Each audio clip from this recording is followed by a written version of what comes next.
Hello and welcome to this instructional video for an 8 by 6 foot winter garden glass house. It can be a little bit daunting when it first arrives and it's 2 crates. We've just taken the strops off, but with this instructional video and our handy instructions, we'll get through it in no time. You'll need a power drill, Phillips screwdriver, tape measure, a level, spray bottle and some scissors. It's also very important to have a spare set of hands. Today I've got Shannon from WinterGardenz here to give us some great tips and advice. Also, make sure you choose a fine day.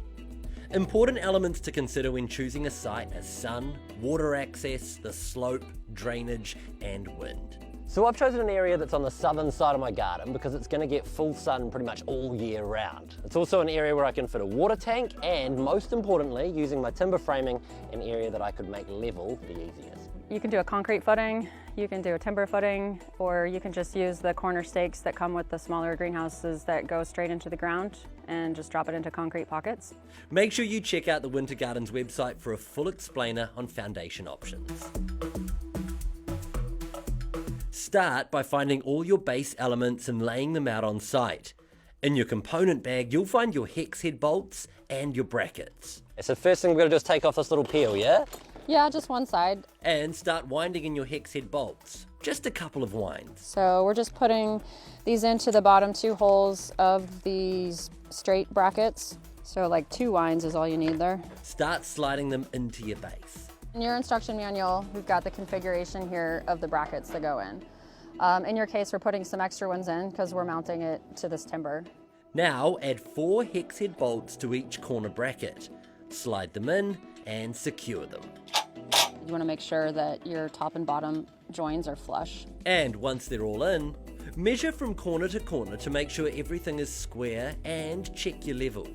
Now place your L608s and lower door track on the base.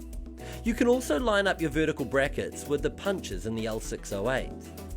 It's time to open your T-head bolts. Everything from now on is T-heads, correct? Correct. Having a pocket full of lightly wound T-heads will serve you well.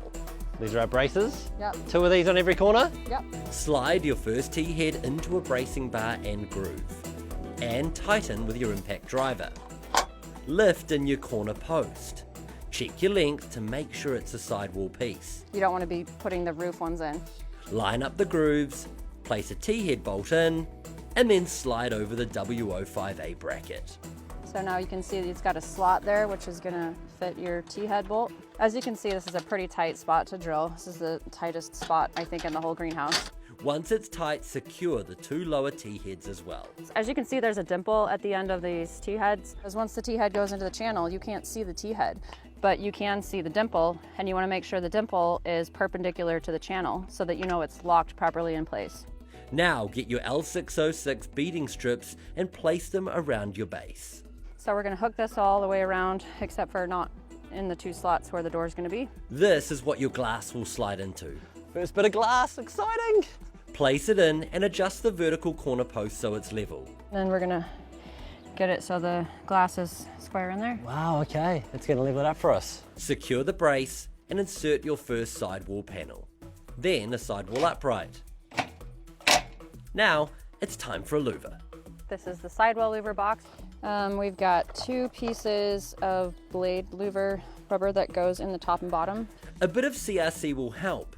Arrange your sides, pre-wind your brackets with T-heads, and place your louver frame pieces into position. I'm just trimming this rubber a little bit because I want to make sure it clears these louver blade mechanisms. And tighten. Important to have louvers in a glass house? Yeah, it does help with airflow. We usually recommend a 2-to-1 ratio of roof vents to sidewall louvers. Back at the glass house, we're repeating that front corner. It's braces, corner post, I think that's the hardest screw to get in the whole greenhouse. and glass panel. They'll fit perfectly between those beading strips. Now it's time for the inner gutter. And you can see it's got one side a little bit longer. Make sure this is the one that's going down, otherwise you could have some problems later. And keep an eye out for those little ridges. So the inner gutter has a little ridge right here, and just make sure that it's sitting on top of your sidewall uprights. Now insert the louver, And it slots into the sidewall upright, and it slots down into the beading. It's real snug, just fits in there really nicely. Then drop down the next upright Slide it down into place. Oh, that's snug. Beautiful. Yeah. and tighten the T-heads. Now there'll be 2 small screws in each side of the louver. And insert the glass. Just kind of go one side and then the other. Get it lined up. And then they just kind of pop into place. You see there's a little ridge right here. Ooh, look at that. Slide down the smaller glass wall panel and place 1 small strip of 2mm beading. It's just for this one section of the greenhouse, just above the sidewall louver. So that's where that goes. Then keep moving around your walls. Okay, so now by this point, it should be worth noting that the 8-foot models, the front and the back, are going to be exactly what you're seeing in this video, but if you're doing a 6-foot or a 10-foot, the fronts and the backs are going to be a little bit different, right? Yep. So, it's time to get out those instruction manuals if you're building a different one. Insert your panels, then your uprights. Just making sure these channels have got no grit in them, so that glass is going to sit in flush and we're going to have room for our rubber later. Keep the supply of pre-wound T-bolts ready. And always check they're secure. I screwed in the T-head bolts, but as you can see, it didn't catch the extrusion behind it, so that's no good. Loosen it and try again. Once you've completed the back wall, add your bracing. It's just another support for the back wall. We'll just use this as our guide. Now it's time to prepare your rear wall brackets. Same thing with these guys, just peel the plastic off one side. Check your instructions for the exact pieces you'll need. And then pre-wind in your T-bolts. I'm gonna put our roof corner up, and this corner extrusion is it sits on that ridge. I can feel that it's sitting on that ridge. Slide your corner bracket in. Okay. So now we're just gonna lock that all in place. Place the small horizontal extrusion on top of the glass and insert and secure your T-brackets before inserting the triangle piece. And a couple of small pieces of beading to keep it in place if it's windy. Brown stripe towards you.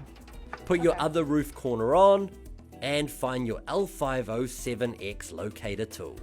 And we're just gonna make sure that the 2 corner pieces for the roof are in the right position to accept the roof. Tighten your final brackets.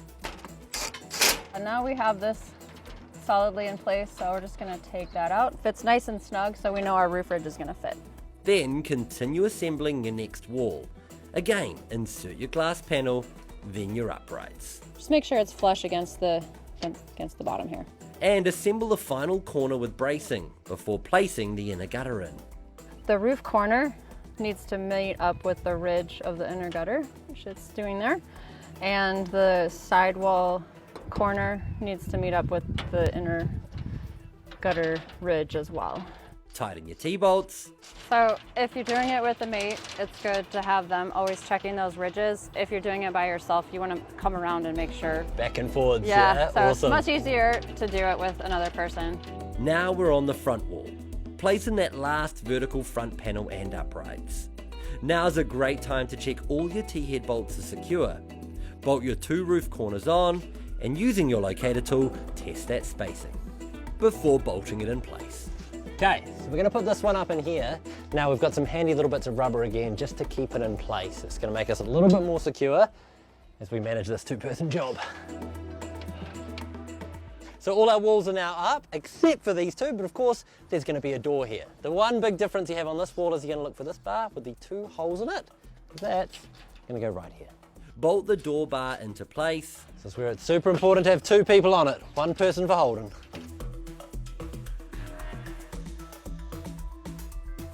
Now it's time for the roof ridge.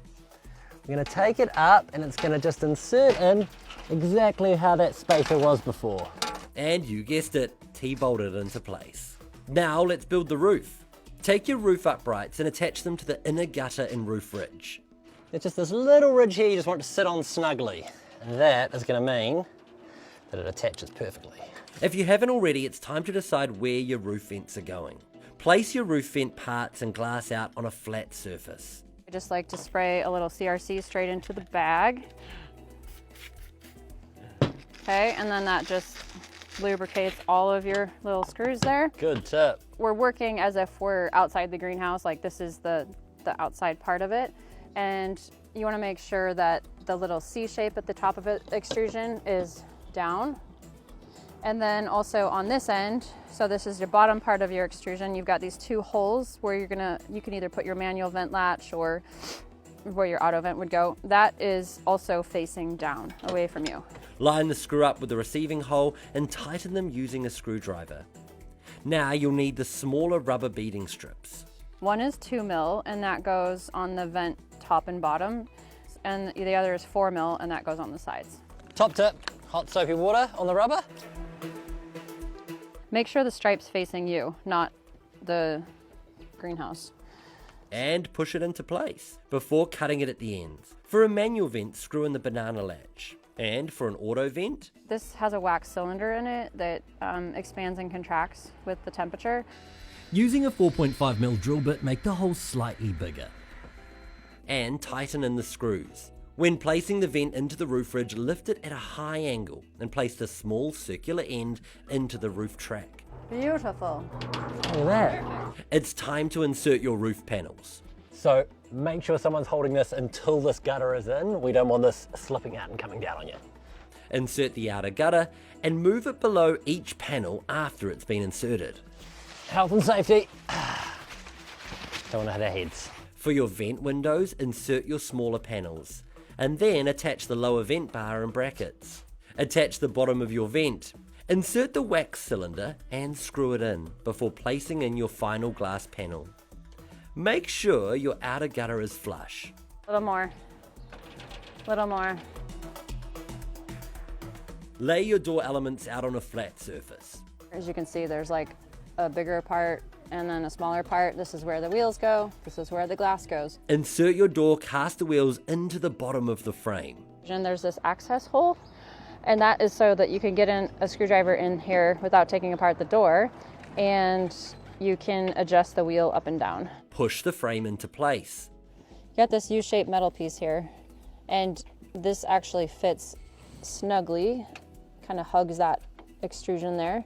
Then it's as simple as screwing in the 4 corners with glass inside and inserting the rubber beading. Again, a hot soapy spray will make things much easier, as will a WinterGardenz beading tool. Oh my God, this makes it so much easier. Then repeat all of the above on the second door. Time to attach the door rail. So we're going back to the hex heads, no more T heads. And we're gonna slide these down the inside of this rail, looking for these 2 holes and centering it up for our door rail to hook onto. Tighten the bolts and insert the door tracks. You wanna make sure this door track is clean and keep it clean. Now we put in the door. Beautiful. Add any final supports. And your structure is almost complete.